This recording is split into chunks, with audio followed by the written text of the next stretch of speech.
अपने ही चंचल मन को अपने ही बस में करके एकाग्रता, स्थिरता एवं स्वयं अपने आप में शांति का अनुभव करने के बाद स्वयं मैं कौन हूँ को जानने की दृष्टि से साधना करते करते आज 1440 दिन हो गए। तारीख 16 अक्टूबर सन 2025, दिन बृहस्पतिवार, प्रातः काल का समय।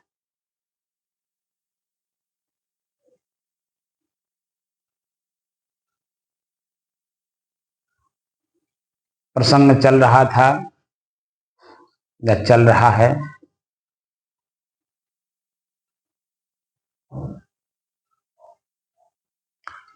श्रद्धा और दृष्टिकोण का। दृष्टिकोण बदले बिना श्रद्धा पूर्ण नहीं होगी और श्रद्धा के पूर्ण हुए बिना हमारा दृष्टिकोण नहीं बदलेगा।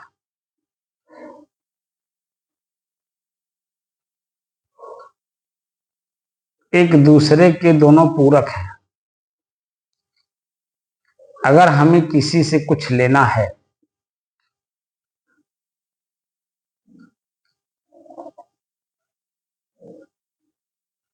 हम अपने पत्नी से ही शारीरिक सुख अगर लेना चाहते हैं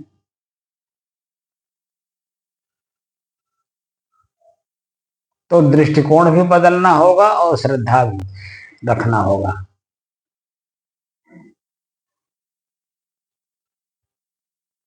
जो क्षणिक मात्र है,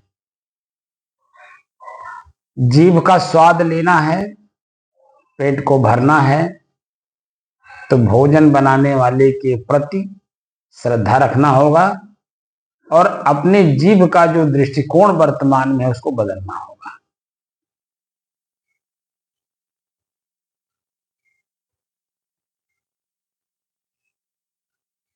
संसार का कोई भी सुख, आनंद, परमानंद की स्थिति अगर आप किसी से लेना चाहते हैं, स्वयं में अनुभव करना चाहते हैं,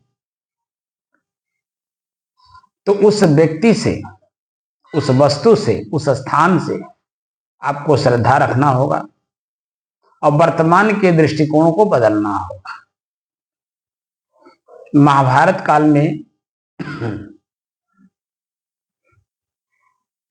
पांडवों को हस्तिनापुर तो नहीं मिला, जगह मिली, जाओ वहां बना दो। तो जो जगह मिला बनाने के लिए वह एकदम ऊबड़ खाबड़ खराब जगह जिसको कहते हैं,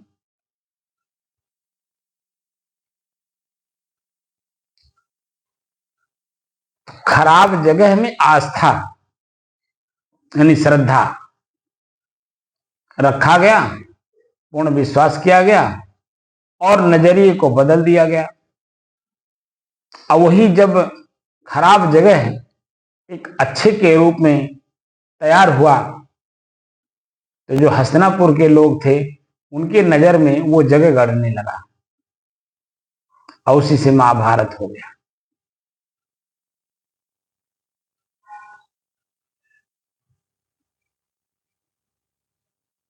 खराब को अच्छा बनाना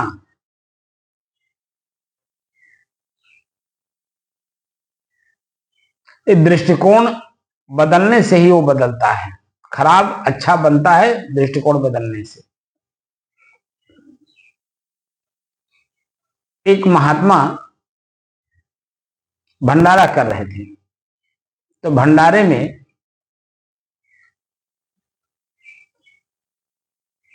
जो लोग आएंगे उनकी सेवा सत्कार के लिए, उनके भोजन के लिए गांव में वसूला जा रहा था, वसूली की जा रही थी। एक घर ऐसा मिला, पूरे गांव के लोगों ने बताया कि महाराज जी उस घर न जाइएगा, वह नारी बड़ी कर्कशा है, बहुत कर्कशा है। सबकी बात को महात्मा ने सुना कि उस घर नहीं जाना है। महात्मा ने प्रण किया कि मैं उस घर जाऊंगा। जो कुछ भी देगी या नहीं भी देगी, मेरा जो अपना कर्तव्य है मैं उस कर्तव्य को करूंगा।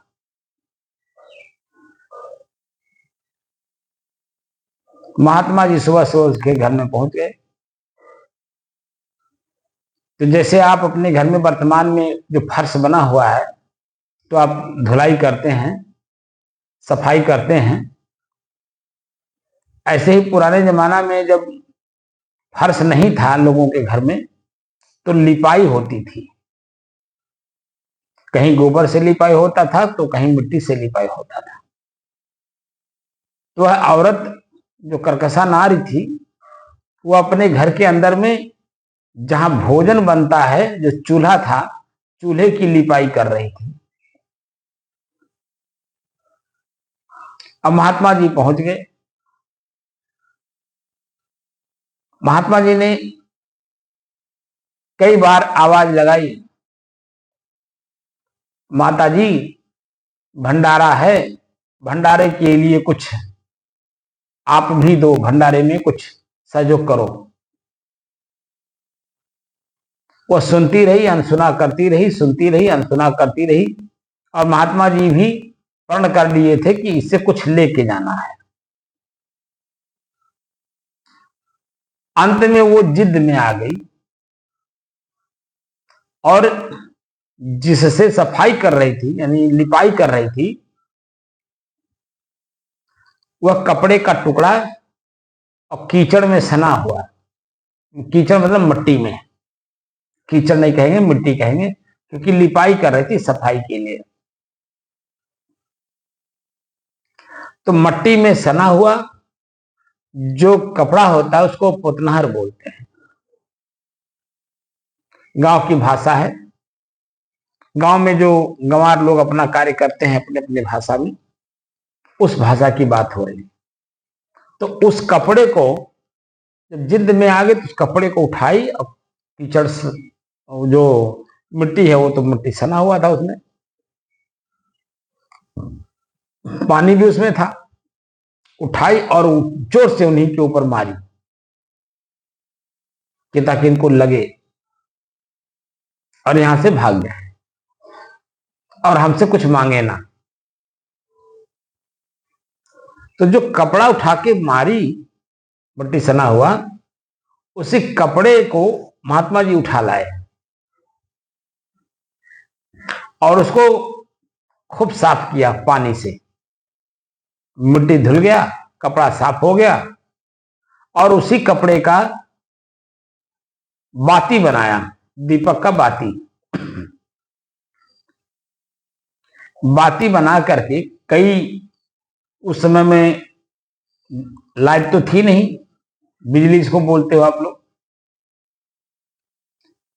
तो प्रकाश के लिए दीपक जलाया जाता था और वह दीपक सरसों के तेल से भी जलता था, मिट्टी के तेल से भी जलता था। तो जैसा दीपक हो, जिसको ढेबरी भी बोलते हैं, जो आपका जो शीशी है, बोतल, बोतल के ढक्कन में छेद करके और उस बोतल में मिट्टी का तेल डाल करके और कपड़े का बाती बना करके ऊपर उसको जलाया जाता था, उसको ढेबरी बोलते हैं। लालटेन भी था। तो जो दीपक जलाया गया, मिट्टी के दीपक, उसमें भी उसी की बाती लगी और जो ढेबरी बना उसमें भी उसी की कपड़े की बाती बनी और जो लालटेन जला गया उसमें भी उसी कपड़े का बाती बना के लगाया गया। भंडारे के दिन महात्मा जी ने कहा, सब जितने भी लोग आते गए गांव के लोग, कहे कि भाई आज का जो भंडारा है वो फलाने माता जी का है। जो आज का प्रकाश है, प्रकाश ना होता तो भंडारा आप लोग कैसे खाते? यहाँ का जो आनंद है वो आनंद कैसे लेते? क्योंकि लाइट की व्यवस्था उसी मां ने दिया है। अब जब महात्मा जी उसकी प्रशंसात्मक शब्द का प्रयोग किया, गांव के लोगों ने सुना, अब गांव के लोग बड़े आश्चर्य में पड़ गए कि वह कंजूस औरत, कर्कशा नारी, लड़ाई झगड़ा के अलावा उसने कुछ सीखा ही नहीं, कुछ किया ही नहीं, कि महात्मा जी के ऊपर कैसे प्रभावित हो गई। बहुत आश्चर्य में गांव के लोग पड़ गए और वह बात जब महात्मा जी ने कहा सबके सामने, और जितने भी लोग आते गए सबसे वो बताते गए, उन्हीं लोगों में से वो आवाज जो है उस महिला तक पहुंच गया। महिला बड़ा आश्चर्यचकित हो गई कि मैं तो उनको कुछ दी नहीं, बल्कि उल्टा हमने पोतनार से उठा करके मार दिया उनको, ताकि वो कचरा लगे और हमारे दरवाजे से भाग जाए। मैं तो उनको कुछ दी नहीं, मेरी प्रशंसा क्यों हो रही है। वो महात्मा जी के पास गई और महात्मा जी ने बड़े प्रेम से अपनी भाषा में, संत की भाषा में उसे समझाया और उसकी बात समझ में आ गया। और जैसे समझ में आया वह पूरे भंडारे का खर्चा उठा लिया। जितना भी खर्च लगा था वह महात्मा जी को उसने दिया।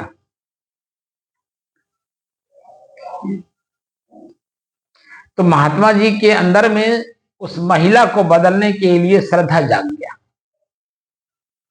श्रद्धा जागा और दृष्टिकोण बदले, उसकी प्रशंसा की। और प्रशंसा जब पूरे गांव के लोगों ने सुना, आपस में चर्चा की और उस महिला तक वो शब्द पहुंच गया। और खुद में अपने आप में आश्चर्यचकित हुई कि मैंने तो कुछ की नहीं, आज मेरी प्रशंसा पूरे गांव के लोग क्यों कर रहे हैं। महात्मा जी भी कर रहे हैं, पूरे गांव के लोग कर रहे हैं कि धन्य वो महिला, आज का जो प्रकाश है उसी के द्वारा है और उसी के प्रकाश में ही आज का भंडारा चल रहा है।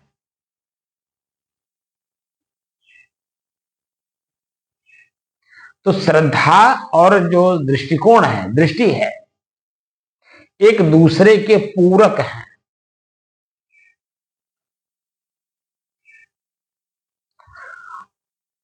हर जगह कोई ऐसा जगह नहीं है।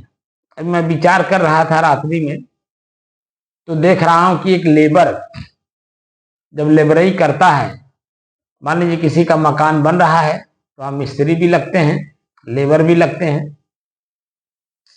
तो जो लेबर काम कर रहा है, जब अपने से सीनियर यानी मिस्त्री से श्रद्धा करता है और उसकी हर बात को मानता है, तो उस मिस्त्री के अंदर में एक भाव जगता है कि इसको भी क्यों ना मिस्त्रीपन सिखा दें, जिससे कि 4 पैसे की अर्निंग इसकी बढ़ जाए। क्योंकि लेबर का जो अर्निंग है यानी मजदूरी है, वह मान लीजिए वर्तमान के हिसाब से अगर 500 रुपए है, तो मिस्त्री का 800 से 1000 रुपए है। तो लेबर जब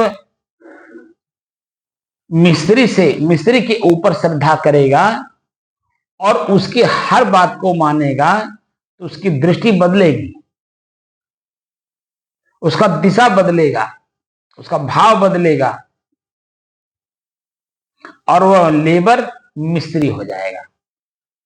तो 500 के जगह पे जो लेबर का कोई औकात नहीं होता है।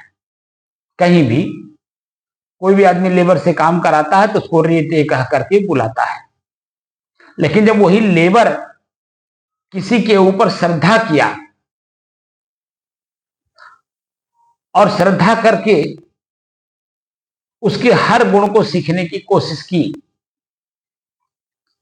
या उसकी बात को मानने की कोशिश की, किसके?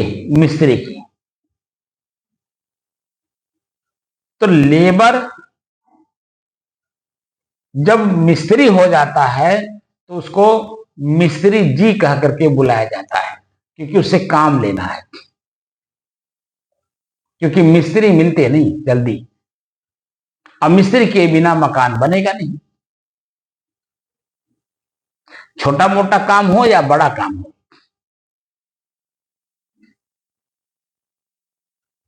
कोई भी काम बिना मिस्त्री के नहीं होता। मिस्त्री का मतलब विशेषज्ञ, जो बात को समझता हो। जो मकान मालिक मकान बनाने से पहले मिस्त्री से विचार विमर्श करता है और अपनी बात को रखता है, कहता है कि मिस्त्री जी मुझे मकान बनाना है, ये जगह है और इसी जगह में इस तरीके से बनाना है। तो मिस्त्री अपना दिमाग लगाता है और मालिक अपनी बात उस मिस्त्री के सामने रखता है। तो कभी कभी आप देखिए कि मिस्त्री खुद आर्किटेक्ट का काम कर जाता है, इंजीनियर का काम करता है। आर्किटेक्ट और इंजीनियर दोनों लोग उसी मिस्त्री पे डिपेंड रहते हैं। भले वो बताते हों, लेकिन काम कौन करता है? मिस्त्री करता है। अगर मिस्त्री का समझ, इंजीनियर का समझ और आर्किटेक्ट का समझ अगर तीनों का एक नहीं हुआ तो मालिक को संतुष्ट नहीं कर पाएंगे। और जब तक मालिक संतुष्ट नहीं होगा तब तक तीनों का जो आय का स्रोत है, आर्किटेक्ट सिर्फ नक्शा बनाता है, नक्शा बना करके वो अपना पैसा लेता है, अपना पारितोषिक लेता है। इंजीनियर नक्शा लेता है, मिस्त्री के साथ मिल करके उसी नक्शे के हिसाब से मकान बनवाता है।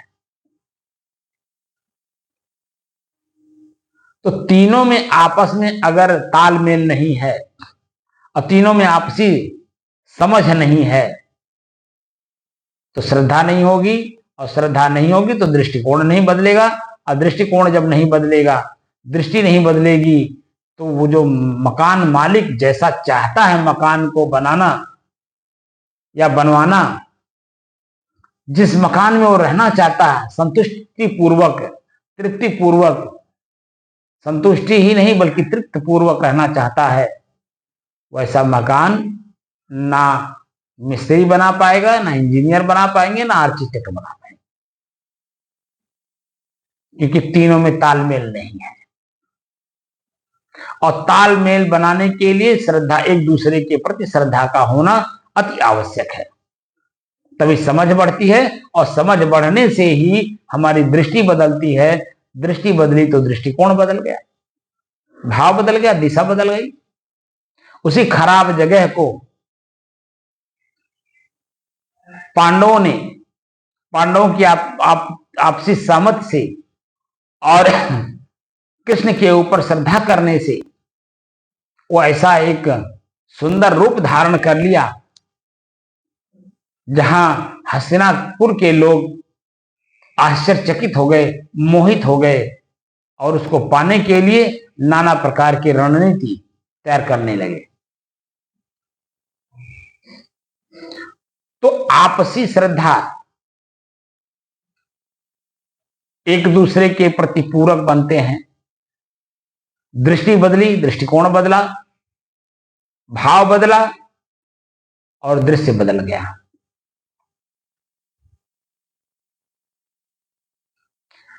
यह तो सांसारिकता का ज्ञान हुआ। सांसारिकता में रह करके अगर दृष्टि नहीं बदली, श्रद्धा नहीं हुआ तो कुछ नहीं प्राप्त कर सकते। यहां तो हमें जन्म और मरण के चक्र से छूटना है। तो गुरु के प्रति अगर श्रद्धा नहीं है, संत के प्रति अगर श्रद्धा नहीं है, तो दृष्टि कैसे बदलेगी? और जब दृष्टि नहीं बदली तो दृष्टिकोण कैसे बदलेगा? हमारी स्थिति परिस्थिति कैसे बदलेगी? मैं जो दुख में अपने आप को पिरो करके समझ रहा हूं कि मैं यही हूं, उससे मैं अपने आप को अलग कैसे कर पाऊंगा? जो कि हर क्षण हर चीज बदल रहा है हमारे ही सामने, लेकिन हमारी दृष्टि नहीं है उतनी ताकतवर जिसे हम परिवर्तन को देख सकें।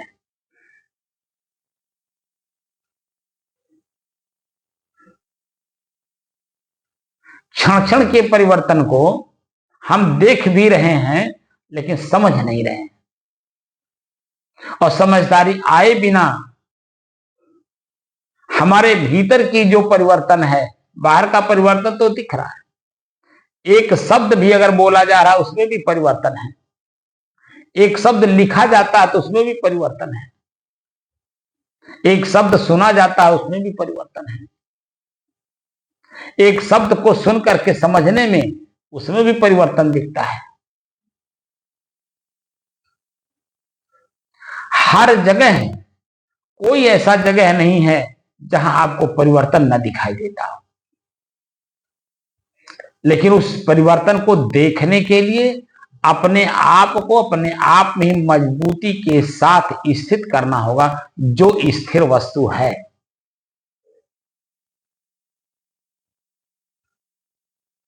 पांच तत्व, माटी, पानी, आग, हवा, आकाश। आकाश तो स्पेस को कहते हैं, जो खाली जगह है। उस खाली जगह में भी आप देखेंगे परिवर्तन।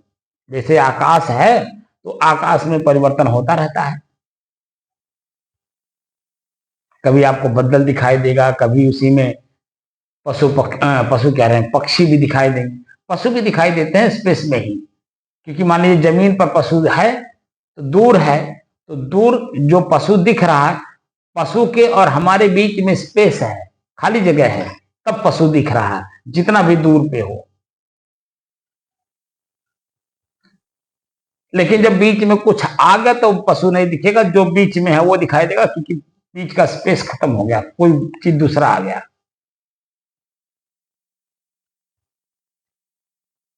तो स्पेस जो होता है वो खाली जगह होती है, और खाली जगह को ही आकाश कहते हैं, उसमें भी परिवर्तन दिखता है। धुआं उसमें आ गया तो दिखाई देगा। अभी ठंड का मौसम आ रहा है, तो इस ठंड के मौसम में अभी शीतलहर पड़ेगा,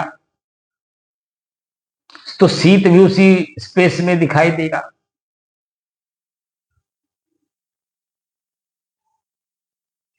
जो कुछ भी दिखाई देता है वो स्पेस में ही दिखाई देता है। स्पेस है तो दिखाई दे रहा है, स्पेस नहीं है तो दिखाई नहीं देगा।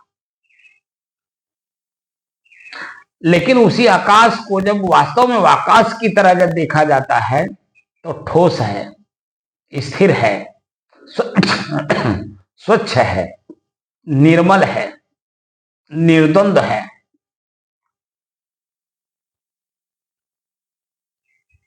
जब कुछ उसके अंदर आता है तब वो दिखाई देता है, तो आकाश गौण हो जाता है।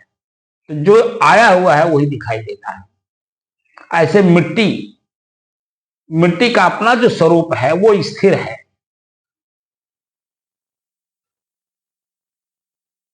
पानी का जो अपना स्वरूप है वो स्थिर है।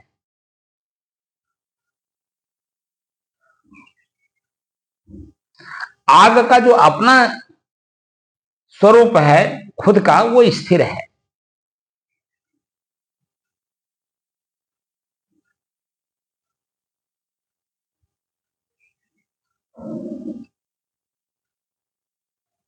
और जो हवा आप चलते हुए देखते हैं, इस हवा को अगर उसका अपना स्वरूप देखा जाए तो वह भी स्थिर है।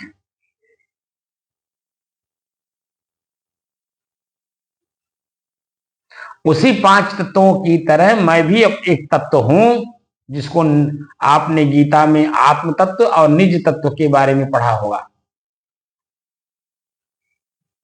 उसी निज तत्व को हमें जानना है, जिसको स्वरूप कहते हैं।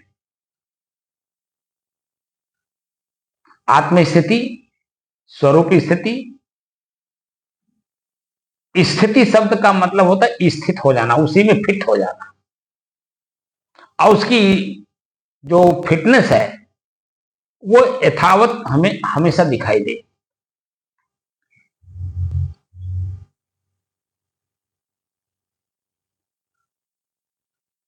आप बड़े बड़े पुल बनते हुए देख रहे हैं। वर्तमान में क्या हो रहा है कि पुल एक खंभे से दूसरे खंभे के बीच में जो स्पेस है, वहां जो बीम लगाए जा रहे हैं मोटे मोटे, उस बीम को अलग जगह बनाया जा रहा है और क्रेन से उठा करके उसे ला करके उसमें फिट किया जा रहा है। आप कभी गौर से देखिए, जहां आजकल तमाम ओवरब्रिज बन रहे हैं या नदियों पे पुल बन रहे हैं, छोटी बड़ी नदियों पर, जहां भी आपको अगर पुल बनता हुआ दिखाई दे, बड़े वाले जो बड़े कॉन्ट्रैक्टर जहां काम कर रहे हों, बड़ी बड़ी मशीनें लगी हों,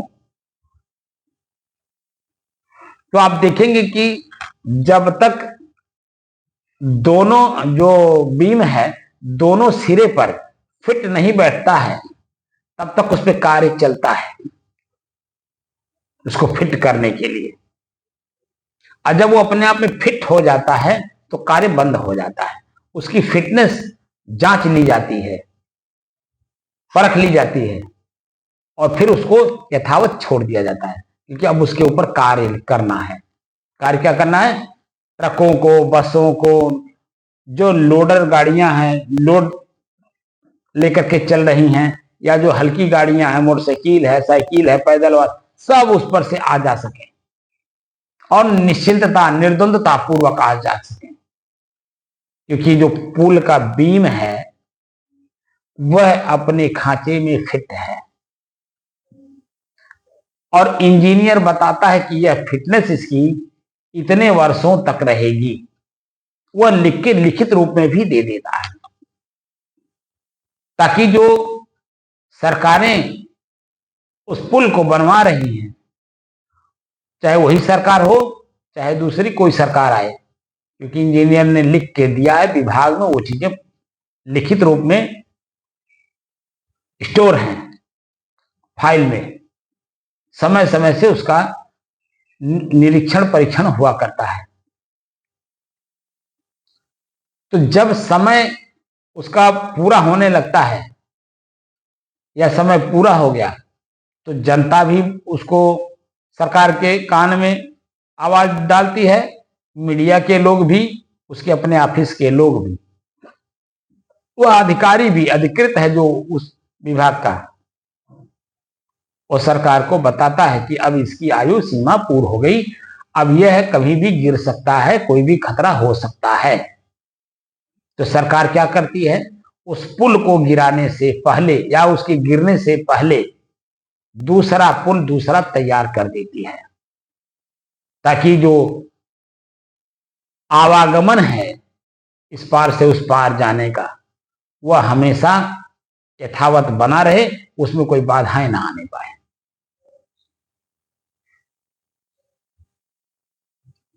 ये तो सांसारिक चीज है, थोड़े समय के लिए है।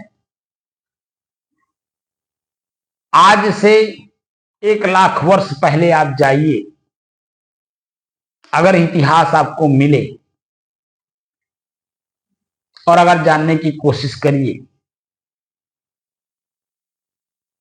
तो आज जो विकास आपको दिख रहा है,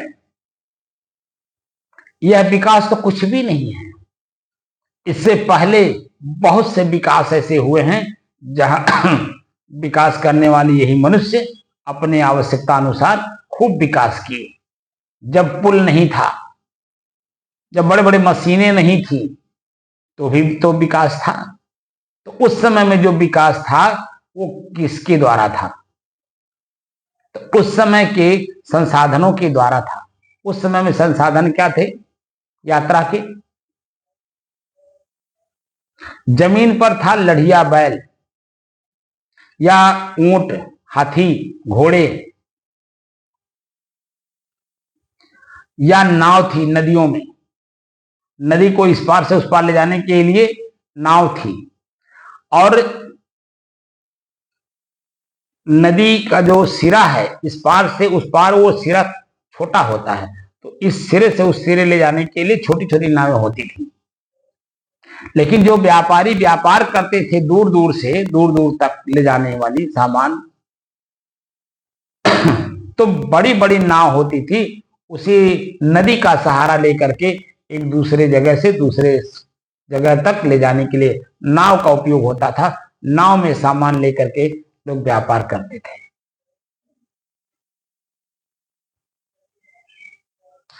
उस समय में भी तो विकास था।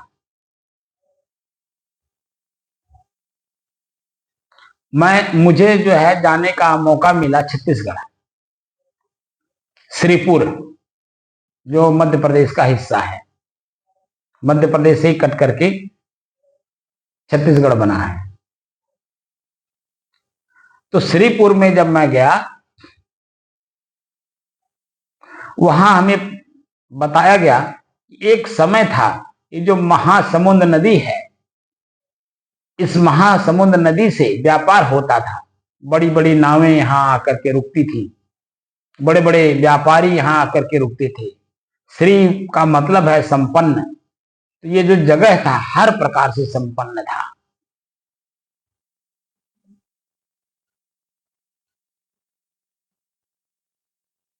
वहां हर चीज उपलब्ध था।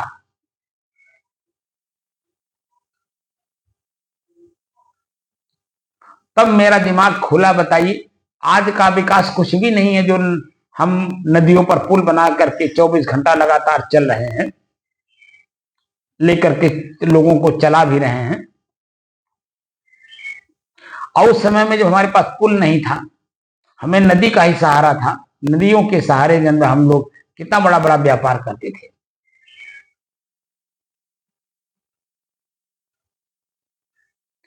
इसीलिए किसी के नाम के आगे जो श्री लग जाता है तो श्री का मतलब होता है संपन्न है, व्यक्ति संपन्न है। अपने से श्रेष्ठ जनों के नाम के आगे श्री लगा करके संबोधित किया जाता है। जैसे अपने पिता का नाम अगर लेना है तो श्री फला नाम, श्री। माता का नाम लेना है तो श्रीमती। मत माने बुद्धि। श्री बाहर के गुण से और मत माने बुद्धि, बाहर और भीतर दोनों से संपन्न है हमारी माता। शब्द को हम लोग यूज करते हैं, बोलते जरूर हैं, लेकिन शब्द के बारे में जानकारी नहीं रखते हैं। इसीलिए हम लोग हमेशा कंफ्यूज हैं, संशय में हैं, करें तो क्या करें। इसीलिए सदगुरु कबीर कहते हैं, शब्द बिना सूरत आंधेरी। शब्द के बिना हमारी जो सुंदर रति मन है क्रिया करने वाला, वह आंधा है। शब्द बिना सूरत आंधेरी, कहो कहां को जाए। कहां जाएगा? हमेशा नीच काम करवाएगा, छोटा काम करवाएगा, जिससे आप परेशान रहो, दुखी रहो, पीड़ित रहो। शब्द बिना सूरत आंधेरी, कहो कहां को जाए। अद्वार न पावे शब्द का, फिर भटका खाए। इसीलिए गुरुओं के सानिध्य में 12 साल रह करके हमें शब्दों के बारे में जानकारी प्राप्त करने के लिए एक सिस्टम बनाया गया। हमारे बुद्धिजीवियों ने बनाया, गुरुओं ने बनाया, संतों ने बनाया, ऋषियों और मुनियों ने बनाया, कि ताकि ये जो अनभिज्ञ लोग हैं इनको जानकारी दिया जाए अपने पास में रख कर। तो पूरा टोटल उनका जीवन शैली बदलने के लिए उनको अपने पास रखते थे। उनको भोजन भी देते थे, वस्त्र भी देते थे, आवास भी देते थे, और पारिवारिक जो स्नेह प्रेम है वो भी देते थे, और साथ साथ सामाजिक शिक्षा भी देते थे। सीख करके समाज में जाओ, ताकि एक इज्जत आपकी समाज में बनी रहे। और ऐसे शब्द का प्रयोग करिए कि मूढ़ से मूढ़ व्यक्ति, उसके अंदर में चेतना जागृत हो कि मैं कौन हूं, क्या कर रहा हूं और मुझे क्या करना चाहिए। कैसे संग में मैं हूं, कैसे संग में मुझे रहना चाहिए। मेरा खुद का कर्म क्या है, मेरा हाथ क्या काम कर रहा है। जैसे हत्या करना, इसी हाथ से ही हत्या होती है, चाहे किसी भी प्रकार की हो। मछली मार रहे हो, हाथ से मार रहे हो, तो मछली मारना, मारते समय तो बड़ा आनंद आता है, खाते समय भी बड़ा स्वादिष्ट लगता है, शरीर को आपके अच्छा ताकत देता है, बल देता है। लेकिन हत्या का बदला, हत्या जब वही जीव आपके साथ करता है, तब आपको कैसा लगता है। कोई भी व्यक्ति आपको अपशब्द बोल दिया तो कैसा आपको लगता है, क्योंकि आप तो दूसरे को खूब जन्म सुनाते हो अपशब्द, जोश में होश रहता नहीं है। तो जब आपका कान अपशब्द सुनता है तो आपको क्यों बुरा लगता है। इसीलिए सब कुछ बदलने के लिए शब्द के माध्यम से ही हमारे ऋषियों ने गुरुकुल परंपरा चलाया। गुरु के सानिध्य में रह करके और अपनी परंपरा को जानो कि मैं कौन हूं। तो मैं मनुष्य हूं, मैं जानवर नहीं हूं, मैं कुत्ता नहीं हूं, मैं बिल्ली नहीं हूं। क्योंकि आप जब पढ़ेंगे हमारे शास्त्रों को तो उनके बारे में जिक्र है, उनका जिक्र करके अपने आप को तौलने का मौका मिलता है कि क्या मैं बिल्ली हूं, बिल्ली का क्या स्वभाव है, बिल्ली का क्या कर्म है। तो बिल्ली के कर्म का क्या वह कर्म मैं कर रहा हूं, क्या उसके स्वभाव मेरे स्वभाव में है? कुत्ते का क्या स्वभाव है, कुत्ते का क्या कर्म है, कुत्ता कुत्ता क्यों कहा जाता है, बिल्ली बिल्ली क्यों कही जाती है, घोड़ा है, गधा है,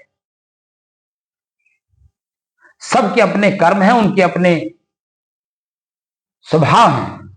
उन स्वभावों को अपने स्वभाव से मिलाया जाता है तो देखा जाता है कि नहीं, मैं तो मनुष्य हूं। तो मनुष्य का क्या स्वभाव है? तो मनुष्य के स्वभाव को जब पढ़ा जाता है, जाना जाता है, समझा जाता है, तब अपने अंदर में मनुष्यत्व आता है। मनुष्य के कर्म होते हैं दूसरे को आदर देना। अगर आप खुद आदरवान बनना चाहते हैं तो आप दूसरे को आदर दो, क्योंकि कर्म का सिद्धांत है जो आप देते हो देर सवेर, उसी जिस व्यक्ति को जो कुछ आपने दिया है उसी व्यक्ति से देर सवेर वही शब्द आपको सुनने को मिलता है या वही कर्म आपको मिलते हैं जो आपने दिया है। तो कर्म को बदलवाया जाता है, सहनशील बनाया जाता है, क्षमावान बनाया जाता है, श्रद्धावान बनाया जाता है। जिस गुरु से आपको कुछ मिल रहा है, जिस माता से, जिस पिता से, जिस भाई से, जिस बहन से कुछ मिल रहा है, उसके प्रति आस्था रखो, प्रेम रखो। ये सब चीजें सिखाई जाती है, पढ़ाई जाती है, ताकि हमारे अंदर में जो कमियां हैं वो दूर हो। जब बाहर की कमी दूर होती है तो भीतर अपने को पढ़ने का मौका मिलता है कि मैं क्या किया जो मेरे जीवन में बदलाव आया और लोग मेरी प्रशंसा कर रहे हैं। तो पता चलता मैं सुरती खा रहा था, सुरती छोड़ दिया, तो सुरती जो खाने वाले लोग हैं, जो आपके संगी साथी हैं, वह तो बुरा मानेंगे, लेकिन जो सुरती नहीं खाते हैं, जो अच्छे लोग हैं, चिंतनशील हैं, विचारवान हैं, अच्छे कर्मशील हैं, कर्मठी हैं, उनके समाज में जब आप जाओगे सुरती छोड़ने के बाद तो वहां आपकी प्रशंसा होगी कि अच्छा किया आपने, ये छोटा काम जो कर रहे थे ये बहुत बुरा था, मुंह दुर्गंध मारता है। आपके मुंह दुर्गंध मारने से जो आपके साथ कोई अच्छा आदमी नहीं न बात भरमुंह बात नहीं करता है, क्योंकि आपका जो मुंह है वो दुर्गंध निकालता है, हवा मुंह से निकलता है उसमें दुर्गंध होता है, हमारे नाक तक पहुंचता है, नाक जो कष्टित होता है, पीड़ित होता है, इसलिए आपके साथ नहीं बैठता। अब आपने सुरती छोड़ दिया है, अब हम लोगों के साथ बैठिए और हम लोगों के साथ आनंद लीजिए। सुरती का मतलब एक एग्जाम्पल छोटा सा। अब आप अपने को पढ़िए कि कौन कौन सी कमियां मेरे अंदर में हैं और एक एक करके निकालते जाइए। वर्तमान शरीर जो मेरा है, मेरा अपना खुद का, बचपन से लेकर के और साधु बनने तक, यानी 20 साल की अवस्था तक, मैं सिर्फ इतना ही जानता था, स्कूल से घर, घर से स्कूल, बाकी कुछ मैं देखा नहीं, जाना नहीं, समझा नहीं, और नहीं ऐसे लोगों के संग में बैठा जहां में हमारे जीवन में कोई बुराई आ सके।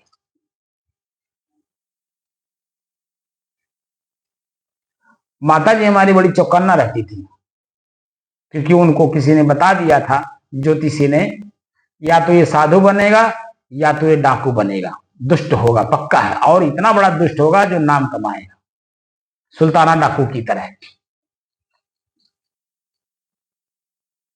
और वह मैं 1.25 महीने का था, मैंने 1 महीना और 1.25 महीना कितने दिन का हुआ, यानी 8 दिन का, कुल मिलाकर के मैं 40 दिन का था। मेरा जो शरीर है वो 40 दिन का था, और उसी 40 दिन के अंदर ही एक ज्योतिषी ने हमारे माता जी के, हमारे बारे में हमारे माता जी को बताया, ये बच्चा 2 रूपों में चलेगा, अब तुम जिधर चाहोगी उधर ही जाएगा, तुम अगर इसको फ्री छोड़ दोगी तो निश्चित है कि ये दुष्ट बनेगा, लेकिन इसके ऊपर जरा सा भी सतर्कता आपने रख दिया तो ये साधु बन जाएगा। अपने तो बदलेगा ही, हो सकता है 2-4 समाज में और लोगों को भी बदल दे। तो माता जी हमारी बहुत चौकन्ना थी, और मेरे जीवन में किसी भी प्रकार का कोई बुराई आने नहीं दी।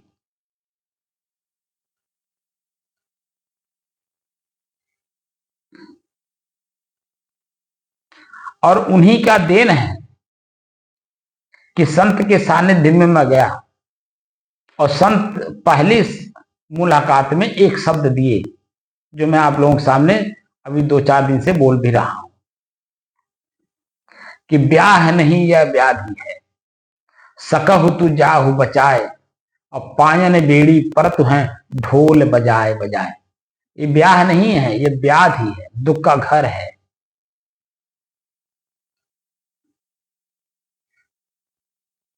और उसी शब्द पे हमने खोज किया 1 साल तक।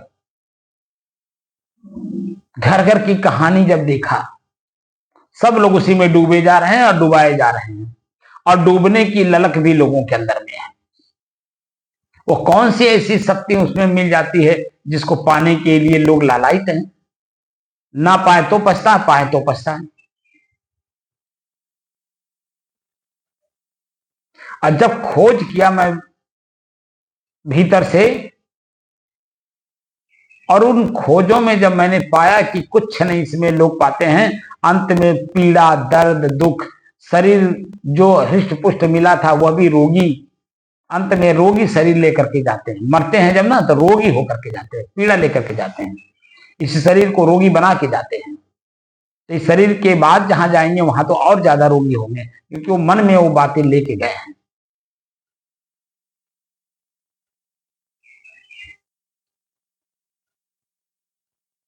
तो उसके सॉल्यूशन क्या है? फिर जब मन मजबूत कर लिया तो संत के सानिध्य में ही रहने का हमने निर्णय ले लिया। और संत के सानिध्य में जब मैं आया तो पूर्ण रूपेण समर्पित हो गया। वो कहते थे उठ तो उठता था, कहते थे बैठ तो बैठता था, जो कुछ कहते थे करने के लिए वो मैं करता था। आज उसी की देन है जो आप लोगों के सामने एक ऐसे से प्रश्न करता हूं,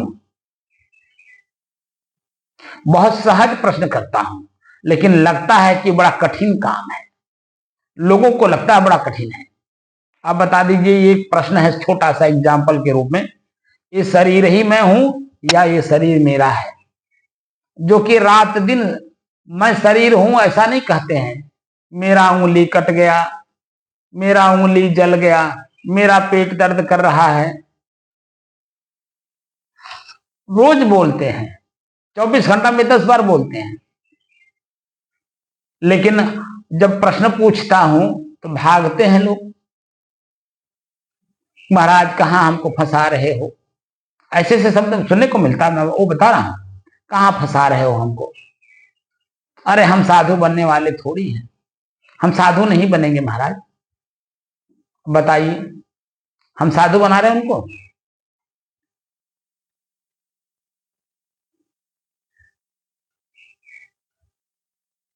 क्योंकि लोगों को अपने प्रति खुद श्रद्धा नहीं है, सत्य को धारण करने की क्षमता ही नहीं रह गई है, इतना अपने आप को कमजोर बना लिए लोग।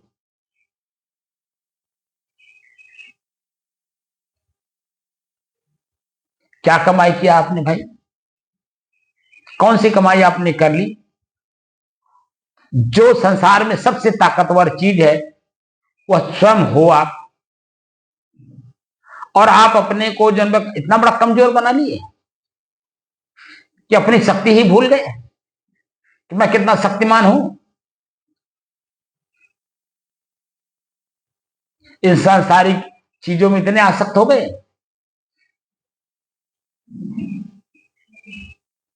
आसक्ति त्यागिए, और त्याग करके जिन किसी से भी कुछ लेना हो, भगवान कृष्ण ने 3 साधन का प्रयोग करने के लिए कहा है।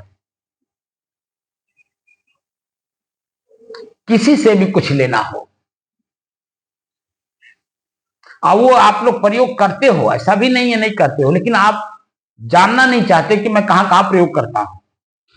अरे सीधी सी प्रश्न है, आप अपने पुत्र को कहीं भेजना चाहते हो तो देखो उसके साथ कैसे व्यवहार करते हो। बाबू जरा हमारी बात सुनोगे क्या? कितना नम्र होकर के बात करते हो। वहां उससे छोटे बड़े का फिर बात नहीं करते हो, बड़े नम्रता के साथ, क्योंकि उसे काम लेना है, उसको कहीं भेजना है, कुछ मंगाना है, बड़ा प्रेम से शब्द बोलोगे तो वो नम्रता नहीं हुआ तो और क्या हुआ। और दूसरे जब उसको अपने अनुकूल बना लेते हो, वो आप ही का पुत्र आपसे ही प्रश्न करता है, वो समझ जाता है कि ये इतना नम्रता से इसलिए बोल रहे हैं कि इनको कोई काम पड़ गया है, तो वो भी चतुर है, कहता मैं आपकी बात तो मानूंगा लेकिन आपको हमारी बात पहले माननी पड़ेगी।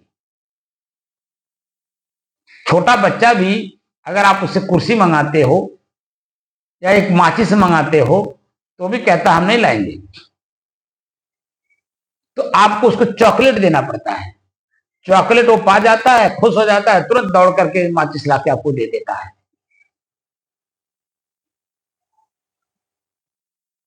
तो जब छोटा बच्चा बिना चॉकलेट लिए आपको माचिस लाके नहीं देगा, एक कलम नहीं लाके देगा, एक कॉपी किताब ला करके नहीं देगा, तो आप बता दीजिए बड़े बच्चे कैसे आपका सामान ला के दे देंगे बिना कुछ लिए। तो हर जगह प्रयोग हो रहा है, लेकिन हम जानना नहीं चाहते और जानते, पहली बात तो जानते तो है नहीं और जानना भी नहीं चाहते। वो तीन शक्तियां क्या है जो भगवान कृष्ण ने गीता के अंदर में कहा है। पढ़ने वाले पढ़ते हैं, एक्सप्लेन अपने ढंग से करते हैं, लेकिन सही तरीके से सही जगह पर उसका उपयोग नहीं हो रहा है, ना एक्सप्लेन हो रहा है ना उपयोग हो रहा है।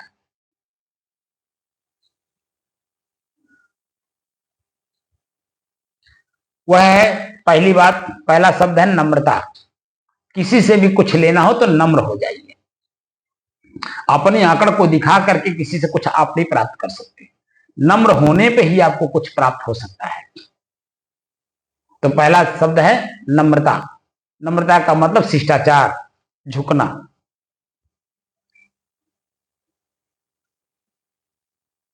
दूसरा है सेवा। बच्चे को चॉकलेट दिया आपने, खुश हुआ, वो सेवा उसका था, क्योंकि उसके अंदर में एक चाह थी हमको चॉकलेट मिले, तभी आपको माचिस ला के दिया। तो दूसरा शब्द है सेवा। और तीसरा शब्द है अपना प्रश्न रखना। अब जो काम आप कराना चाहते हैं, जैसे बच्चा बड़ा है 8-10 साल का, उसको मार्केट में भेज करके सब्जी मंगाना है या घरेलू कोई सामान मंगाना है, दुकान से मंगाना है या बाजार से मंगाना है, चाहे कहीं से भी, या किसी के घर से मंगाना है, दूर है कि पास है, सब कुछ जानते हो। उस बच्चे से जब आप कहते हैं बेटा ये सामान ले आओ, फला के घर जाओ, फला के पास ये सामान है, उनको बताना कि ये सामान पिताजी ने मंगाया है, आपके पास भेजा है लाने के लिए।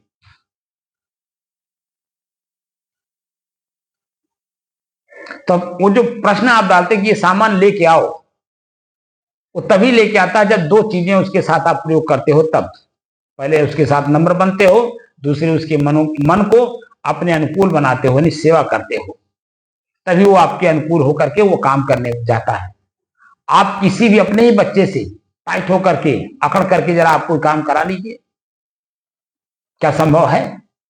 अपनी पत्नी से जो शारीरिक सुख लेते हो, क्या अकड़ करके शारीरिक सुख हो दे देगी आपको? संभव है?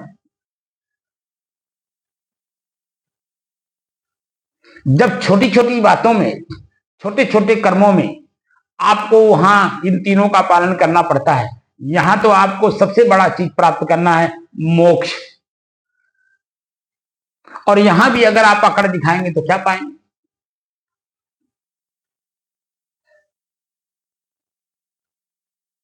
संत के सानिध्य में लोग जाते तो जरूर हैं, लेकिन जो चीजें उन्हें प्राप्त करना चाहिए वो प्राप्त ही नहीं कर पा रहे हैं, क्योंकि संत को अपने अनुकूल नहीं बना पा रहे हैं। जैसे आपका बेटा, खुद का बेटा आपको परखता है, उसी तरह से संत आपको परखते हैं, क्या इसका ये पात्र है जिसकी चाहना इसको है? मेरे पास तो है, मैं दे सकता हूं, लेकिन क्या इसके अंदर में वो क्षमता है जो उसको संभाल करके रख सके? शारीरिक क्षमता, पारिवारिक क्षमता, बौद्धिक क्षमता, मानसिक क्षमता, सामाजिक क्षमता, क्या उसके अंदर में है? जब सब कुछ पूर्ण कर लिया जाता है तब उसको बताया जाता है, उसको ये तुम्हारे लिए उपयुक्त है, ये तुम रख लो, तुम जो तुम्हारी चाहना है, अब तुम उसके पात्र हो गए हो। गुरुकुल में गुरुकुल परंपरा में ये जो 4 रास्ताएं बनाई गई, ब्रह्मचर्य, गृहस्थ, वानप्रस्थ और सन्यास, 4 आश्रम जो बनाया गया, वो क्यों बनाया गया? उसका क्या कारण है? अंग्रेजी में कहे तो व्हाट इज द रीजन? कारण उसका यही है कि उसी जीव को, उसको अपने आप की जानकारी देने के लिए कि तुम यही हो, और वो समझ सके कि मैं यही हूं। अगर वो ब्रह्मचर्य पालन करते करते अब विद्याध्ययन जो कर रहा, वेदों का, शास्त्रों का, उपनिषदों का, उसमें अगर वो समझ गया, उसी विद्या को पढ़ते पढ़ते समझ गया कि मुझे संसार में नहीं जाना है, मुझे विवाह नहीं करना है, तो उसको सीधे सन्यास का मार्ग अपनवा दिया जाता है। उसको सीधे सन्यास का पूरा खाका तैयार उसके जीवन में करा दिया जाता है। लेकिन जिसके अंदर में अभी संसार को देखने का, जानने का, समझने का, प्रयोग करने का जिसके अंदर में ललक है, उनको रास्ता दे दिया गया है। अगर आप सीधे सन्यास में नहीं जाना चाहते हो तो चलो मैं घुमा देता हूं, संसार को भी देख लो। तो ब्रह्मचर्य के बाद गृहस्थ आश्रम दे दिया कि चलो अब गृहस्थ आश्रम में रह करके संसार को भी देख लो।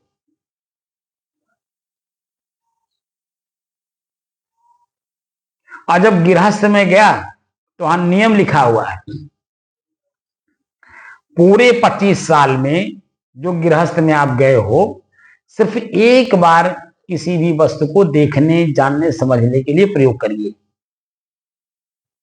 यानी संबंध जो स्त्री के साथ बनाइए, पूरे 25 साल में सिर्फ एक बार। पहली लाइन ही ऊपर ही लिखा है, सिर्फ उसे देखने, जानने, समझने के लिए कि वास्तविकता क्या है, और वास्तविकता के जो नजदीक हम गए उसको जानने के लिए वो क्या हमने देखा। तो अगर दृष्टा दृश्य का अभ्यास किए हैं तो खट से समझ में आ जाता है कि हम जो गृहस्थ आश्रम में प्रवेश किए वो किसको जानने के लिए, या हमें हमारे ऋषि ने प्रवेश क्यों कराया, वो फट से समझ में आ जाता है। फिर वहीं पे रह करके वो वानप्रस्थ का काम करना शुरू कर देता है। भले वो गृहस्थी में है, रहेगा घर में ही, परिवार में, समाज में, सबके साथ रहेगा, पत्नी के साथ भी रहेगा, उसी कमरे में सोएगा, उसी बेड पे सोएगा, लेकिन पालन करेगा मन से वो वानप्रस्थी का, जिसको संयम कहते हैं। संयमित हो जाएगा एक बार के संभोग से, वह एकदम अपने आप को संयमित कर लेगा कि मेरा कितना नुकसान क्या क्या हुआ। वो नुकसान को देखेगा, फायदा नहीं देखेगा, नुकसान देखेगा। और नुकसान क्या हो रहा है, एक बार के संभोग से ही हमारे शरीर का जो ताकत है, बल है, जो हर प्रकार का शक्ति देता है, वो है वीर्य शक्ति, वो हमारी नष्ट हो गई। और उससे हमें क्या क्या अनुभव हुआ, हमारा शरीर कमजोर हो गया, हमारी शिश्नेंद्री जो उत्तेजित थी वो शिथिल हो गई, जो बोलने की क्षमता थी खत्म हो गया, जो मिलने का, बातचीत करने का, उसी स्त्री के साथ जिसके साथ हम संबंध बना रहे हैं उसके साथ हमारी इच्छा ही नहीं रह जाती इससे बात करें। शरीर कमजोर हो जाता है, रोगी होने लगता है। हर चीज को जब पहलू पढ़ लेता है तो उसी को संयमित कर लेता है। स्त्री साथ में रहे अथवा छोड़ दे, कोई फर्क नहीं पड़ता उसे, क्योंकि उसने अपनी कमी देखा, अपनी कमी को दूर करने की कोशिश किया, वो संयमित जीवन जीने की प्रयास करने लगता है। तो वो एक बार के ही संबंध में पूरी बात समझ में आ जाता है। यहां तो इतने मूर्ख हैं आकर के हम ही से बताते हैं कि महाराज या तो मैं अपनी स्त्री के साथ 4 बार संबंध बनाया, 3 बार बनाया, 2 बार बनाया। इतने मूर्ख हैं कि अपने ही नुकसान देख रहे हैं, नुकसान सह रहे हैं, लेकिन उससे अपने बचने का उपाय नहीं ढूंढ रहे हैं, क्योंकि अपने अलावा किसी के प्रति उनकी कोई श्रद्धा नहीं, कोई विश्वास नहीं है कि जो सामने वाला कह रहा है उनके शब्द को हम जरा गंभीरता से सुने और उससे अपने कर्म को तुलनात्मक अध्ययन करें। तो आपको तो कहीं किसी में जब श्रद्धा नहीं है, स्वयंभू हो,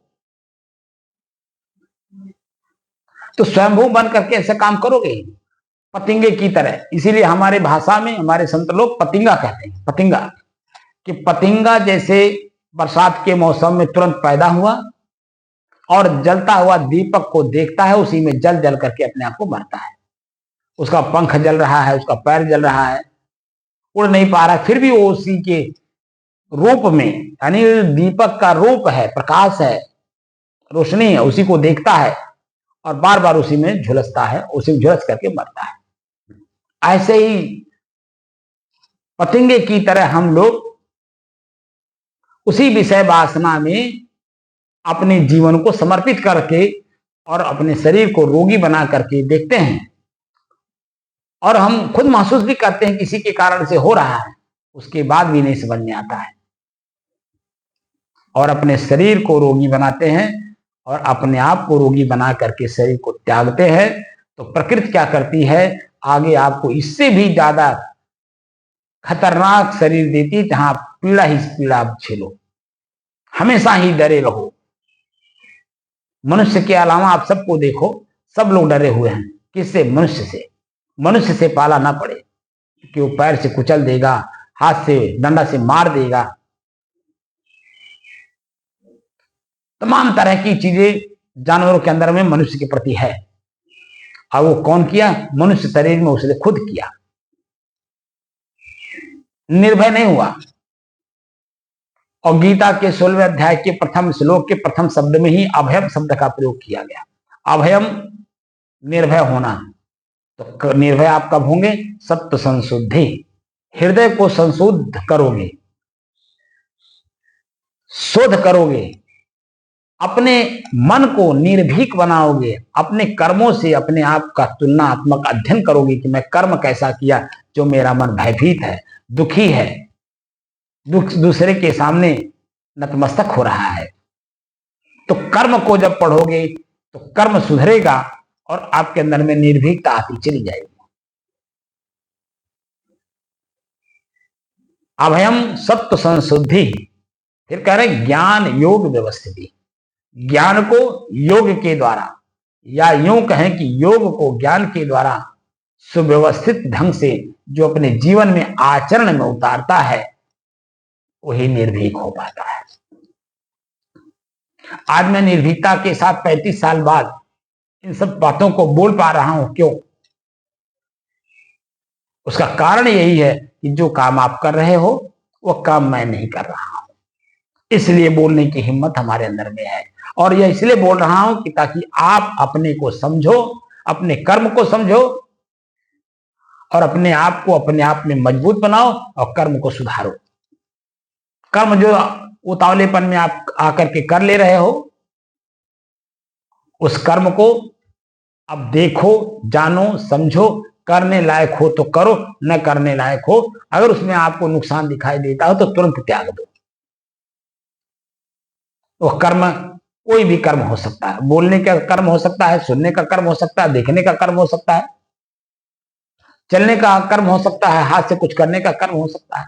कौन सा कर्म कौन सी इंद्री कर रही है, किस समय में, और उससे हमें क्या मिल रहा है। अपने आप को पहले जान लो कि मैं अपने आप में शुद्ध हूं, स्थिर हूं, शांत हूं और एक रस हूं। हमारे इन चारों स्थितियों में बदलाव किस तरह की आ रही है? क्या मैं शुद्ध रह पा रहा हूं? क्या मैं शांत रह पा रहा हूं? क्या मैं स्थिर रह पा रहा हूं? क्या मेरी एक रस की स्थिति बनी हुई है, या उसमें चंचलता के कारण, कर्म के कारण कोई बदलाव दिखाई दे रहा है, कोई चेंजिंग आ रही है? जब इस तरह से आप चिंतन करोगे तो निश्चित तौर पे जो आपको चाहिए अपने आप का, अपने आप में ज्ञान प्राप्त करना, जानकारी प्राप्त करना कि मैं यही हूं। मैं 1440 दिन तक लगातार उसी के बारे में ही बोल रहा हूं। अभी हमारी आंख नहीं खुल रही है क्योंकि आंख पर पट्टी इतना जबरदस्त बांध लिए हैं गांधारी की तरह। जो युधिष्ठिर धृतराष्ट्र था वो वास्तव में अंधा नहीं था, वो कामांध था। और जब गांधारी के साथ शादी हुआ, गांधारी धृतराष्ट्र के साथ शादी की, तो उसने भी अपने आंख पे पट्टी बांध ली। पट्टी बांधने का मतलब बस उसी कर्म में लग गई जो धृतराष्ट्र को चाहिए था। अब सभी लोग आपने महाभारत पढ़ा होगा, महाभारत के बारे में जानकारी रखते होंगे कि कौरव 100 लोग थे और पांडव सिर्फ 5 लोग थे। तो धृतराष्ट्र 100 बच्चे कैसे पैदा कर दिए? क्या उस पर आपने कभी खोज की? क्या संभव है कि एक ही स्त्री 100 बच्चा पैदा कर सकती है? भले वो 100 साल की हो, क्या 100 साल में 100 बच्चा पैदा कर देगी?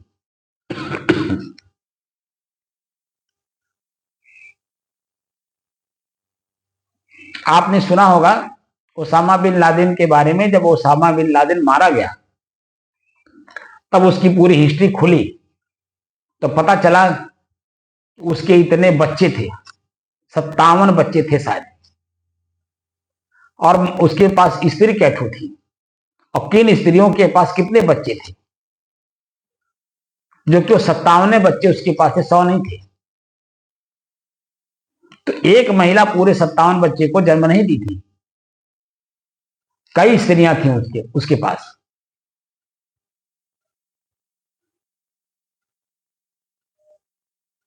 तब जाकर के 57 बच्चे पैदा कर पाया था।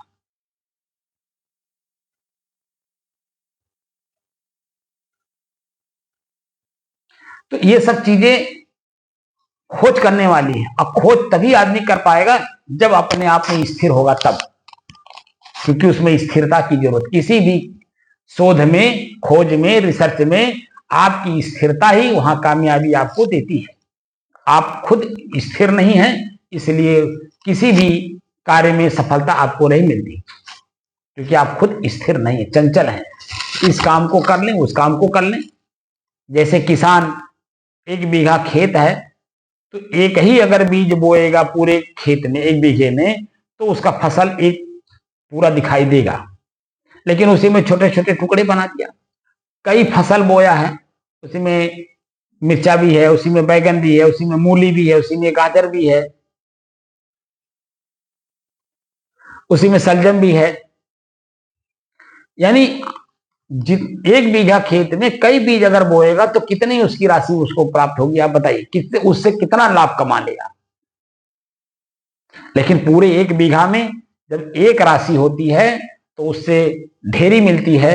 और वह ढेरी जो है, एक तो साल भर के खाने का है, जितना हमारे पास जरूरत है उतना हम रख लेते हैं, बाकी जो बचता है उसे हम सेल करते हैं, यानी बेचते हैं। बेच करके उससे जो रुपया आता है उसी से हमारा अन्य खर्च चलता है। जैसे नमक मंगाना है, मिर्च मसाला मंगाना है, तेल लेना है, और आए गए तिथियों के लिए, सेवा सत्कार के लिए और सामान लाना है, या अपने परिवार के लिए किसी को कपड़ा लेना है, किसी को जूता लेना है, किसी को चप्पल लेना है। तमाम चीजें घरेलू काम में लगता है। लेकिन जब आपके पास कमाई अच्छी होगी तभी तो कर पाएंगे। अच्छी कमाई के लिए जो खेत है उसमें एक राशि जब होगा तभी होगा, उसमें कई राशि बोने से नहीं होगा। उसी को चंचलता कहते हैं। हमारा मस्तिष्क एक खेत है, हम इसी मस्तिष्क में एक उपज लेने के लिए कि मैं कौन हूं, सब कुछ का परित्याग करना होगा। सिर्फ एक बात पे आपको रिसर्च करना होगा, खोज करना होगा कि आखिर मैं हूं कौन। तब जाकर के आपको अपने आप का परिचय होगा कि मैं अगर नहीं होता तो यह आंख मेरा देख करके पहचानता नहीं, मैं अगर इसमें ना होता तो कान सुनता नहीं, सुनता नहीं तो समझ नहीं आती। मैं अगर ना होता तो मेरा जबान चलता नहीं, आवाज निकलती नहीं। शब्द को बनाने में हमारा यही जीव कामयाब नहीं होता, क्योंकि मैं हूं, और मैं हूं तो मतलब प्रशिक्षित हूं, इसलिए देखने की नजरिया बदल जाती है। सामने कौन है, इनके साथ हमें क्या व्यवहार करना है, सामने कौन शब्द बोल रहा है, इनके शब्द का अंदर हमें प्रवेश कराना है या ऊपर ही ऊपर इनको त्याग कर देना है, यानी सुनना है अथवा नहीं। तमाम चीजें हैं। जब मैं अपने आप का परिचय प्राप्त कर लेता तो इसी शरीर का सदुपयोग होना शुरू हो जाता है, कर्म हमारे बदलने लगते हैं, और कर्म जब बदलता है तो इसी समाज के सामने हमारी दृष्टि बदल जाती है, लोगों की नजरिया बदल जाती है। तब जो मैं कल था, चोर डाकू बदमाश छिनार जो कुछ भी था, वह कर्म हमने छोड़ दिया, आज हमारी स्थिति बदल गई, तो मैं क्या हो गया। जैसे अंगुलीमाल डाकू, जैसे वाल्मीकि डाकू,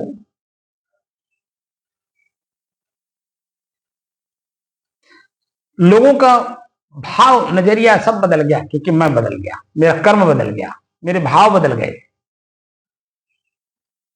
इसलिए सबकी नजरिया बदल गई।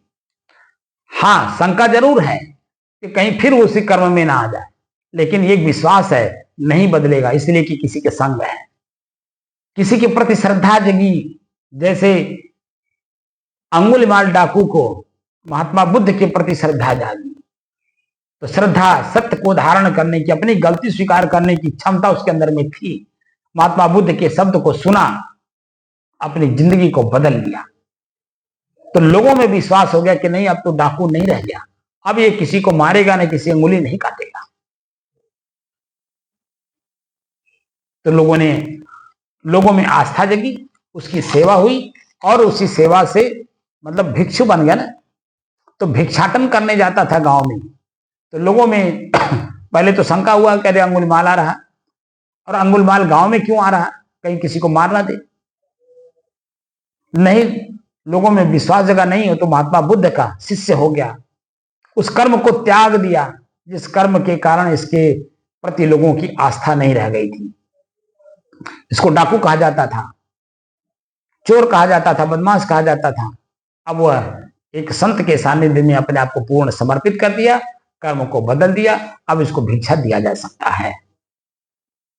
तो बच्चे, महिलाएं, पुरुषें, सब लोग उसके प्रति आस्था रखने लगे, दृष्टि बदल गई, क्योंकि उसके कर्म बदल गए, उसके अपने खुद की दृष्टि बदली, कर्म बदला, लोगों की नजरिया बदल गई।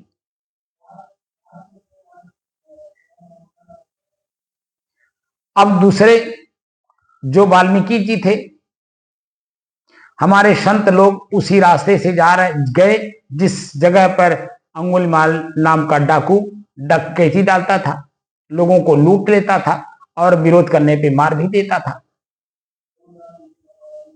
संत जब उधर से गुजरे, संत की वाणी सुना, उसकी कुछ चेतना जागृत हुई, संत पर विश्वास किया, अपने कर्म को बदला।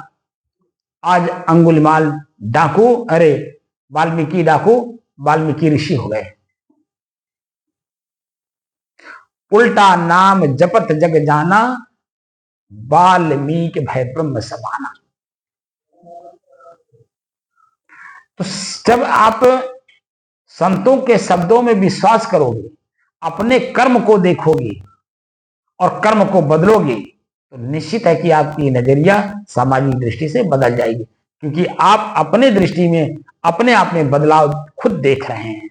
जब खुद की बदलाव खुद में देखा जाता है, तो समाज भी आपके बदलाव को देख करके आपके सामने झुकता है, नतमस्तक होता है, क्योंकि आप खुद अपने प्रति अब श्रद्धा करना शुरू कर दिए, अपने कर्म को बदलना शुरू कर दिए, और अपने आप को अपने ही कर्मों से अपने आप को मुक्त कर रहे हैं। आप चोरी छोड़ दिए तो समाज में साहूकार बन गए, सभी लोग आपको साहू शब्द का प्रयोग करने लगे। अरे साहू हैं हो, साहू का मतलब साधु, साधु का मतलब सज्जनता से। अरे भैया अब वो काम छोड़ देना है जो हम पहले करता है। तो खुद की नजरिया खुद में जब हम बदलेंगे, तभी समाज की नजरिया हमारे प्रति जो पहले थी वो बदलेगी। क्योंकि हमारे कर्म बदल रहे हैं। हम अब दूसरे को सम्मान की दृष्टि से देख रहे हैं, क्योंकि जो मैं हूं वही सामने वाला भी है।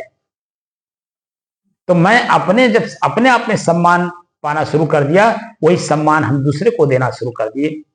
और दूसरा जब अपना सम्मान पाया तो मेरे प्रति जो उसकी भावनाएं थी, जो पहले हमारा कर्म देख करके जो उसकी नजरिया थी, वो अपने आप बदलने लगी। इसलिए श्रद्धा और दृष्टिकोण, ये दोनों एक दूसरे के पूरक हैं। दोनों के आए बिना जीवन में हमारे बदलाव नहीं आ सकता, और बदलाव आए बिना हमारी स्थिति परिस्थिति सुधरेगी नहीं। और मैं अपने आप को जो मैं हूं वो कतई नहीं जान पाऊंगा। ये जो शरीर है, इसी शरीर को मैं मान करके वो काम भले जरूर कर लेंगे। विद्वानों के संग में आकर के विद्वानों से आपने श्रद्धा रखा तो वहां दृष्टिकोण बदली, आप विद्वान हो गए, सिर्फ विद्वान हो गए। जो कवि लोग हैं, कवियों में आस्था रखा, कवियों में श्रद्धा रखा, दृष्टि बदली, दृष्टिकोण बदला, आप कवि हो गए। आपको लोग कवि के रूप में देखते हैं। तो कवि का मतलब होता बड़ी बड़ी बात कह देता है अपने मंच से। जब उसको अवसर मिलता है मंच पर माइक में बोलने के लिए जनता के सामने, तो अपने शब्द में सबको हंसा देता है, गंभीर भी कर देता है। लेकिन उतने देर तक जितने देर वो बोलता है बस, तो लोग समझते कवि हैं, बस कविता पढ़ना जानते हैं, ये सिर्फ कविता लिखते हैं, कविता पढ़ते हैं, बाकी इनके जीवन में कुछ नहीं है। बस वो उतने दृष्टि से देखे जाते हैं। विद्वान है, विद्वता झाड़ते हैं बस उतने देर तक जितने देर तक वो स्कूल में पढ़ाते हैं या उनको बोलने का अवसर मिलता है किसी शब्द पर, किसी विषय पर बोलने के लिए। उसी शब्द पर उनको बोलने की कला आती है, बोल दिए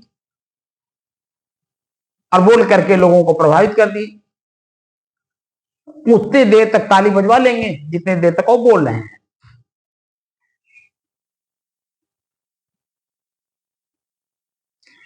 अब यहां अपने प्रति श्रद्धा रखना है और अपनी नजरिया पहले की बदलना है, क्योंकि अब संत गुरु मिल गए हैं। संत गुरु के नजरिए से अब अपने आप को देखना है, तब जाकर के अपने आप का पूर्ण परिचय होगा कि मैं हूं कौन। क्या मैं विद्वान हूं? क्या मैं कवि हूं? क्या मैं वकील हूं? क्या मैं डॉक्टर हूं? क्या मैं साधु हूं? क्या मैं विद्वान हूं? क्या मैं समझदार हूं?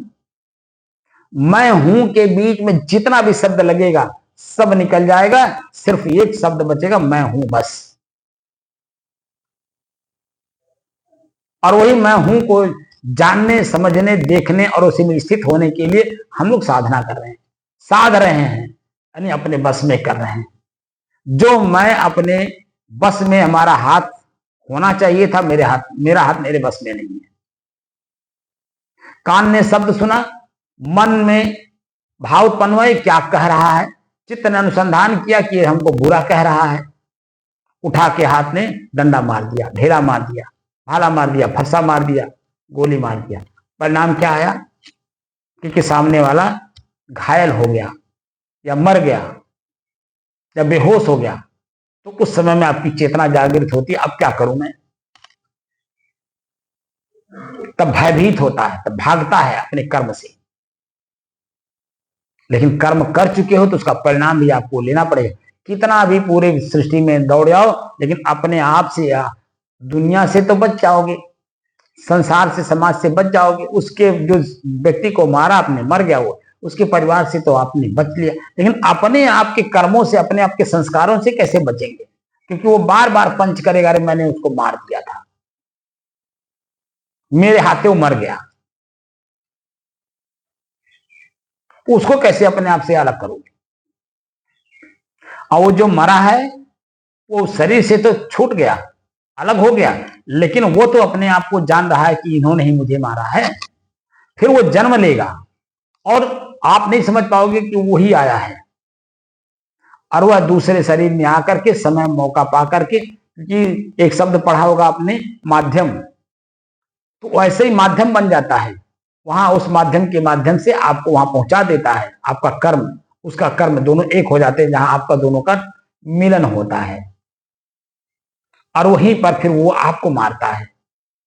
क्योंकि सदगुरु कबीर साफ साफ कहते हैं, जह जह डाबर तुम फिरो तह तह मेले जाल। अगर आपने हत्या किया है किसी का, तो वह आपको मारने के लिए अब चाहे जहां रहोगे वो वहां उसी रूप में पहुंच जाएगा, उसी माध्यम से। बड़े बड़े समुद्र हैं, हम लोग जब तट पर खड़ा होकर के देखते तो बड़ा भय लगता है, लेकिन उसी समुद्र के अंदर में बड़ी बड़ी मछलियां हैं, हम लोगों को नहीं मालूम। लेकिन उसी मछलियों को मारने के लिए नाव का प्रयोग करके जो आदमी है वो वहां पहुंच करके उनको मार करके उसी नाव में ला करके समाज के सामने दिखाता, अल्लाह देखा हमने, हम मार के वहां से ले ली, जाई छुपा अल्लाह ने। तो उसी शरीर को बेचता है, मछली के शरीर को बेच करके अपना भरण पोषण भी करता है, क्योंकि वो आपके सामने लाके दिखा देता, लो हमने मार दिया इनको। लेकिन हमारी दृष्टि उतनी है नहीं जो हम उसको समझ पाए। इसलिए दृष्टि बदलने के लिए हम लोग साधना कर रहे हैं, और उस साधना में ही हमें सब कुछ दिखाई देता है जो हमसे अलग है। अपना कर्म दिखाई देता, अपना भाव भी दिखाई देता, अपना विचार दिखाई देता, अपनी भावनाएं दिखाई देती हैं, सब कुछ हमसे अलग है। मैं इनका दृष्टा, साक्षी, देखने वाला, प्रयोग करने वाला, इनसे अलग मैं अपने आप में शुद्ध हूं, स्थिर हूं, शांत हूं और एक रस हूं। और उसी एक रसता में बने रहने के लिए हम साधना कर रहे हैं, साध रहे हैं अपने शरीर को, शरीर के इंद्रियों को, उनके कर्मों को, उनके फलों को हम अब साध रहे हैं अपने बस में करने के लिए, ताकि ये लोग, जो मेरा शरीर पूरा है वह कहीं ऐसा अनर्गल काम ना कर दे जिससे कि मैं पश्चाताप में डूबूं। मेरे शरीर के कोई अंग कहीं गलती ना कर दे जिसका परिणाम मुझे भय के रूप में दिखाई दे, मैं भयभीत रहूं, पीड़ित रहूं, दुखी रहूं। इन सब से मुक्त होने के लिए इस शरीर को अपने बस में करने में लगे हुए हैं, और जो कर ले जाएगा निश्चित है उसका फल भी चखेगा, जो हम चखे हुए हैं। संत लोग चखे हुए होते हैं, और इसीलिए अपने जगह पे स्थिर होकर के अपने प्रारब्ध के अनुसार जीवन जीते हुए जो लोग उनके पास बैठते हैं, दो शब्द उनको कान में डाल देते हैं चेतना के रूप में कि भगवान को जानो। भगवान कौन है, कहाँ रहता है, क्या कहता है, क्या करता है, क्या कहाँ सोता है, भगवान को जानने का प्रयास करो। एक शब्द देते हैं भगवान, लेकिन जब आप भगवान को जानने की कोशिश करोगे कि भगवान कौन है, कहाँ रहता है, तब वही लोग बताते हैं, कौन, संत लोग, कि भगवान आपका शरीर है। आप इस शरीर में ही रह करके अपने शरीर का प्रयोग कर रहे हो, कहाँ कर रहे हो, कैसे कर रहे हो, किस रूप में कर रहे हो, आपको पता नहीं है। ये शरीर आपसे कौन सी गलती करवा देता है, इस शरीर का कौन सा अंग आपसे गलती करवा देता है जिसमें आपको पश्चाताप में डूबना पड़ता है, दुखी होना पड़ता है, पीड़ित होना पड़ता है, दूसरे के सामने नतमस्तक होना पड़ता है।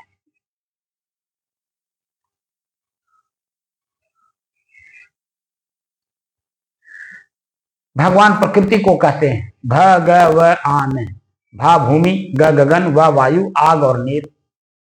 पंच प्रकृति को भगवान कहते हैं। 5 शब्दों में से एक एक अक्षर निकाल करके जोड़ करके भगवान शब्द बना है। अब भागवत भी मैंने आपको बताया था कि भागवत और भगवान दोनों एक ही को कहते हैं। हाँ, शब्द थोड़ा सा बदल दिया गया। भागवत में आ की मात्रा भा में कर दिया, वह की जगह पे ग वही है, माने कुल मिलाकर के अक्षर वही है, उसी को पढ़ना है, उसी को जानना है। इसीलिए पूरी भागवत इतनी मोटी पथल्ली है। इसी शरीर के बारे में पूरा बात बताया गया, क्योंकि राजा परीक्षित इसी शरीर से भयभीत थे कि कोई तक्षक नाम करके सर्प है, वो मुझे काट लेगा, मैं मर जाऊंगा। और उसी डर को खत्म करने के लिए सुखदेव जी उसी भागवत को सुनाते हैं, और उसी भागवत को सुनने से राजा परीक्षित निर्भीक होते हैं। मरना तो निश्चित है, वो तो कहीं भी कोई भी मरेगा। अब क्या है कि अब उस कर्म को हमें सुधार लेना है, क्योंकि राजा परीक्षित किसी संत के द्वारा श्रापित थे, क्योंकि उन्होंने उस संत के साथ ऐसी उदंडता कर दी, ऐसा जोश में आकर के ये मरे हुए सांप को उनके गले में डाल दिए थे। तो अपने कर्म को सुधारे, आगे चल करके फिर मरना तो निश्चित है, भले तक्षक नाग ही काटे, लेकिन जो भय था वो निर्भय हो गए। भाई मेरे ही कर्म का फल मुझे ही मिलना है, तो क्यों ना हम उसे सर स्वीकार करें। तो निर्भय हुए अंत में जाके। लोग भागवत सुनते हैं, सुनाने वाला भी वैसे ही, सुनने वाला भी वैसे ही, दोनों एक ही जैसे। तो बता दीजिए, कीचड़ से सना हुआ व्यक्ति कीचड़ को कैसे साफ करेगा।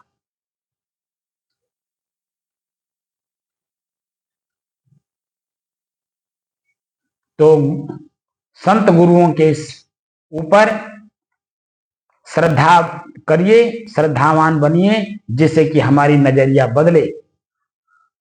और जब दृष्टि बदली, नजरिया बदला, हमारे भाव बदले, हमारे कर्म बदले, मैं अपने आप को जान लूंगा, मैं यही हूं। और जब मैं अपने आप को जान करके अपने आप को अपने आप में स्थित कर ले जाऊंगा, संसार के सारे कर्मों से मुक्ति मिल जाएगी।